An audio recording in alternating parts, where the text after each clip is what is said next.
I learned so much from my conversation with TV presenter, influencer, and digital creator Ruba Wilson. Ruba had a calling at a very early age that Hollywood was in his future. Through his work as an entertainer, his message is to spread joy, love, and positivity. I could not help but smile brightly being in his presence, and I promise you will too. Welcome to What Do You Believe? Ruba Wilson, thank you so much. Hi, how are you? I honestly, I'm really good. It's just bright and early in the morning for me, just kind of getting my head prepared for the day.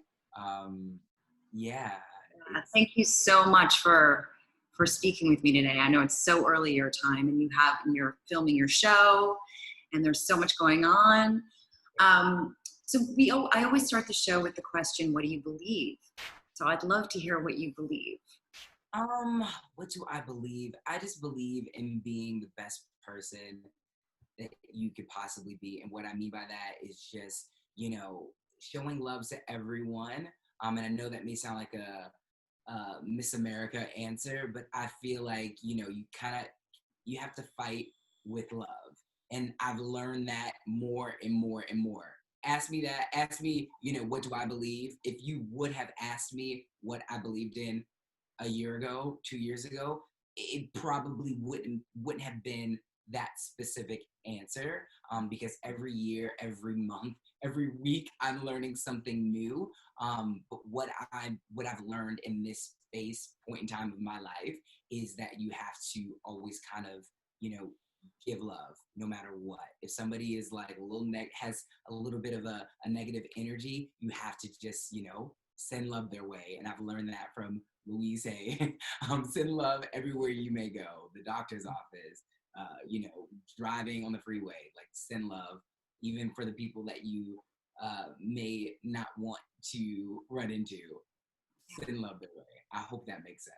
But Yeah, no, that's what. actually, it makes perfect sense. And thank you for that incredible answer because your answer is incredibly evolved. It's incredibly evolved spiritually.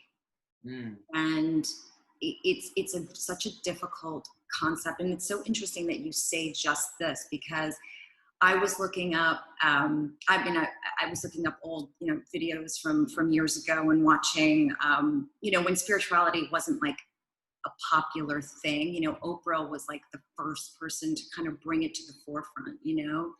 Yeah, like she, brought it into everyone's homes. And I love watching these videos from years ago because they talked about this. There was one person she was interviewing about spirituality, and they lost their child to an accident, and they said, you have to just love. No matter how difficult your life is, you just have to love. So thank you for saying that, because for me today, it actually has come full circle, which is Yeah. a lesson.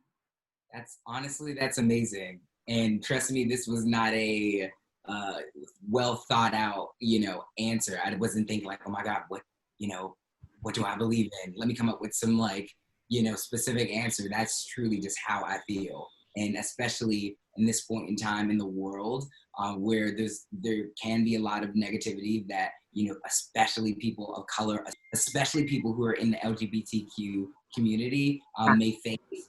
I'm always just like, you know what? I'm sending love their way. I kid you not. That is like my thing right now. So Yeah, so I mean, I actually was going to add, certainly a question on my list of for you in terms of, a man of color, a gay man of color, this year, being on social media, COVID, everything that is going on in the world, how do you process that and, still be able to, because you have so much responsibility, don't you, as an influencer and someone who is in the spotlight? How do you find that? it is so interesting. I remember when I first started hosting, the coach that I worked with said to me that hosting is like the greatest balancing act, the greatest juggling act. That's what she said. And I was like, oh my God, like that's a lot to deal with because you have to listen to producers in your ear, you're reading from prompter, you're also giving your own personal opinion on whatever the topic is. But now with social media, with the things that have gone on in the world, I feel like I'm constantly balancing that, whether I'm on camera or off it, and it can be extremely draining, especially for someone who likes to keep their rose-colored glasses on. For me, I like to do that because that, or in the past, that is what helped me get by. You know what I mean? Because I feel like if people are always, I feel as though is if people are constantly thinking about the negative, that's what they're going to get. I remember in The Alchemist, they said something, I'm paraphrasing, in so many words, they said, you know, you're basically going to get what you expect. Whatever you think the world is, that's what you're going to get. So for me, I was like, oh my God, I just want to look at the world for being a beautiful place. But, you know, once again, 2020 has kind of showed us, has revealed a lot of different things. So it's just, it can be extremely hard. But I think for me, once again, I try my hardest to look at the best things in my world. That's what I personally try to do. You know, especially when it comes to hosting, you know, it's a lot of opinion based content.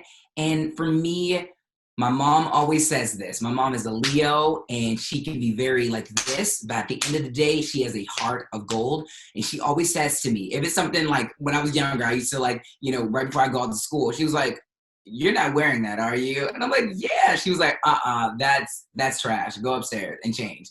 And I'll be like, obviously I'll be really upset. She wouldn't say that's trash, but you know, I would be upset and then come back down with something new on. And she was like, that was just lovingly submitted. Like, I didn't want you going out to school looking a hot mess. Like, get yourself together. And clearly you did. That was lovingly submitted. And you put on something that you feel better in. And I'm like, after I'm done huffing and puffing and crying, I'm like, yeah. So for me, when it comes to hosting, I really try to say things that are truthful. I never want to be, you know, fake, but I also don't want to tear someone apart.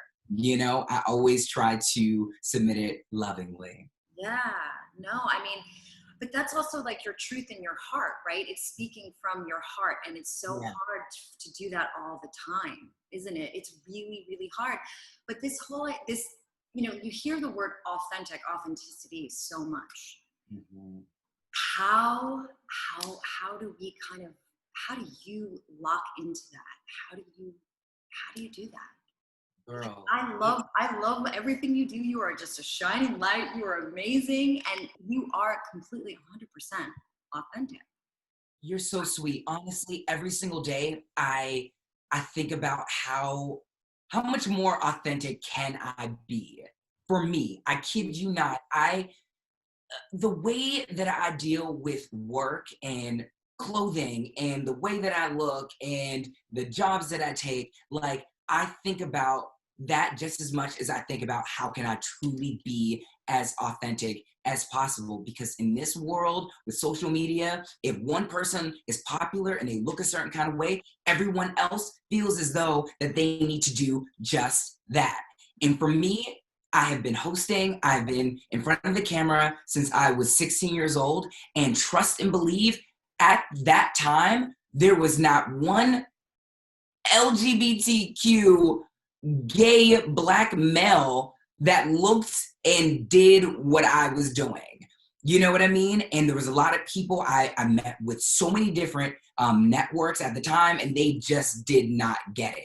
They did not get it. And for me being so young, I easily could have been like, oh my God, no, I'm going to do exactly what you guys are telling me to do. And I'm going to follow this quote unquote formulaic, you know, cookie cutter, you know, way that you guys think that I should be. I could have easily done that. But at that point in time in my life, I knew that I had something special. I was like, I know that I have something special. And I was like, yo, I'm not changing for anyone. I'm obviously going to get better as a host in my technicality. Of course, yes, there's always room to improve. But as far as my overall aesthetic and just me, I've looked this way since I was a child. I've had dreads since I was a child. This is a part of me, and I refuse to change that. So I just think that it's so important to truly love who you are. And once again, that's something that I'm learning every single day, to love myself unconditionally. You understand? Without all of the fluffs, all of that. I'm learning that. But I just feel like as far as work is concerned, I always knew, I always had a vision like, yo, no matter what, I'm going to kill it in the best way possible by being me. And now I'm starting to slowly see, networks, allowing their hosts to rock dreads and just really be themselves and just be a little bit more free. So I hope I answered your question. Yeah, no, you answered it beautifully. It was perfect. I mean, I just think that I just watched I don't know if you've seen the movie, The Social Dilemma. Have you seen that Netflix movie? It's all about social media, and it's all about how it is really a toxic. It's no longer a tool. We are no longer just using a tool. We are actually the product, right? And it was so eye-opening. So in terms of authenticity and social media, it's really something that I struggle with, because I'm much older than you, I'm kind of not I didn't grow up using social. I kind of just came into it because it's like a necessary thing, because if you want to have a business, if you want to have a podcast, you kind of have to be out there, right? But it kind of made, talk to me about, a lot of these kids like feeling bad about themselves and not feeling, like you said it beautifully, like living up to the standard of what they think they should be. It breaks my heart, because it's something that I find myself struggling with sometimes, because it's like the family with the perfect family and the perfect this and everything's perfect. It's not perfect. It's not perfect. It is just, it's an illusion. Yeah.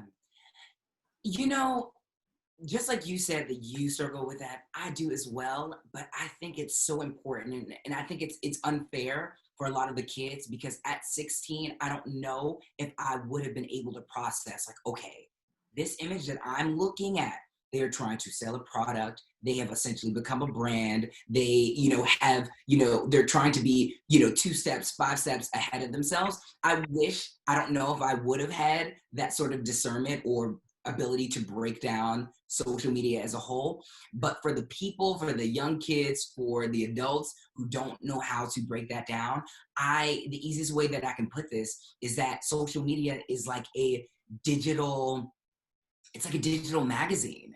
You understand? Like back in the day, people used to, go to the grocery store or Barnes and Nobles and buy magazines, looking like, oh my God, her skin is so flawless, her body's so amazing. But little did they know that they had a whole team that was, curating and nipping and tucking how a specific artist or, movie star looks. I know when I was younger, I was like, oh my God, they just look flawless. I wasn't thinking Photoshop. I wasn't thinking any of those things. So, it's unfortunate that so many people basically compare their lives to others on social media. I just want them to know that a lot of it is not as pretty as it looks. They always say the grass is greener on the other side, but we don't know what certain people had to do to be in the position that they're in. We also don't know what they aren't sharing with the rest of the world, because there's 2 sides to every story. You know what I mean? Like right now, I'm doing this video. My bed is neatly made. Little do they know that I'm just kidding. I was just saying, I threw everything under my bed. No, but really, no, I definitely didn't do that. But I'm just saying, you just never know. You never know what people are doing to create this type of content, Thank God, I just read a book that said, don't ever put anything under your bed. Just energy. Oh, yeah. Yeah. I keep nothing under my bed. I'm not about that. Yeah, don't. Yeah. Your room is beautiful. You have a beautiful plant, light. It's perfect. The energy is great. Thank you. I'm just saying in general, like when it comes to social media, you don't know the rest of the story. You just don't know. So no need to compare. Exactly. So tell us about your work. Tell us about, you do so many things. Like you said, you're a presenter, you're a singer, you're a digital creator. What is your favorite thing that you do? Tell us more about you.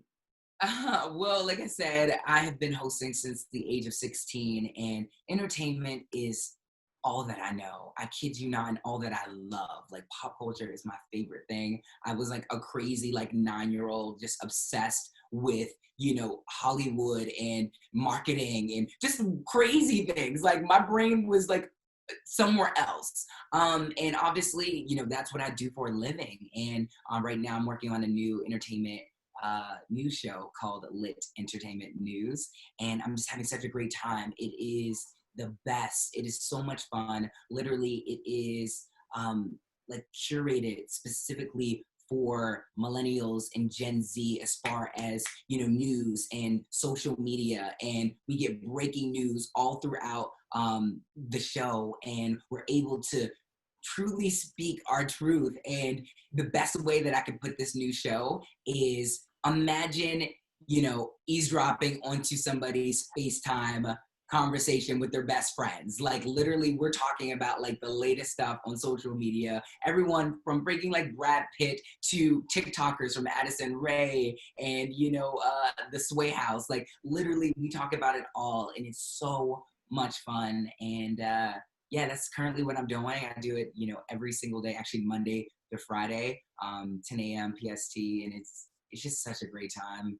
I'm working on new music at the time, at the moment, and yeah, it's a great time. I'm really just trying to do everything that really inspires me and makes me happy. So Yeah. yeah. Well, I mean, it's clear that you love what you do. It shines through because you know, you found your purpose. Thank you. I appreciate it. And what about purpose? I'm curious, you know, so when you said you were 9 and you always knew you wanted to be in entertainment.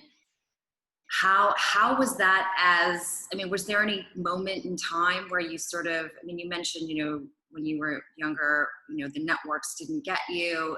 I mean, what were the difficult points? Was there ever a moment where you just said, do I have to think about something else?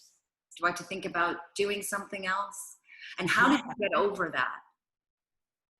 Great question. I truly believe that everyone in their lives, whether they want to be a freaking culinary chef or a musician, they always face those moments of cynicism and doubt. And trust me, I have had those days. I would be lying to you if I was like, oh no, never. Like that was not the case. Like I've had several moments of cynicism and doubt, but I truly believe it was just me believing. Like I knew it wasn't even like I believed. I just knew that I knew that I knew that I knew that something great was going to happen. I didn't know exactly what. I couldn't give you the specifics of what I thought was going to happen. I just knew, and I still know that this is just the beginning. This is literally just the beginning of my career, and I'm just really excited about that. But how did I get over it? Like I said, I think it was just me knowing. Like I knew for a fact that something huge was going to happen.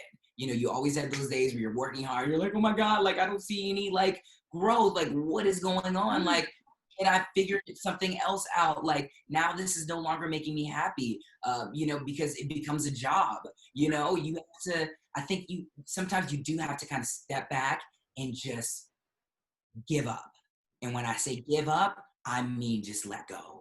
You know, and I'm in that space right now. I'm doing this show every single day. After we're done, I'm recording music, and it can become extremely draining. And, you know, I've had several days where I'm like, I'm not really enjoying this anymore. And I want to give love to everyone, and I don't want them to feel as if my honest opinion is bringing them down.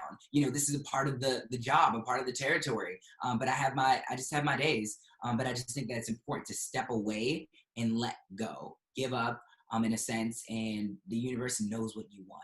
You've put so many hours, so much time into what you love. By you giving up, the universe is like, here you go, have fun. That's how I look at it, and I that's what I hold on to. Oh, yes, yes. Thank you. It's so true. I'm wondering if you have advice for your younger self.